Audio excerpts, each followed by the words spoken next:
Alors lui, c'est celui qui a inspiré, c'est énorme, les films Psychose, Le silence des agneaux, Massacre à la tronçonneuse. C'est un des meurtriers qui a été les plus marquants du XXe siècle aux États-Unis, parce qu'au-delà des meurtres qu'il a commis, en fait, Ed Gein est connu pour être un voleur de cadavres. C'est un gars qui a en fait jamais été socialisé, tu vois.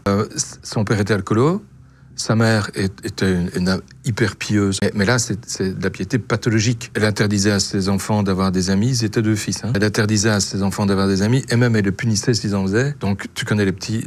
C'est toujours comme ça. Il y a toujours des têtes de Turcs. C'est des têtes de Turcs, mais désignées d'avance, ceux-là.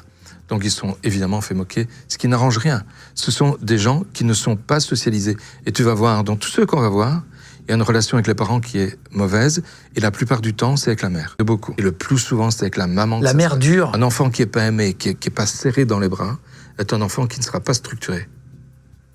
Déstructuré ou mal structuré.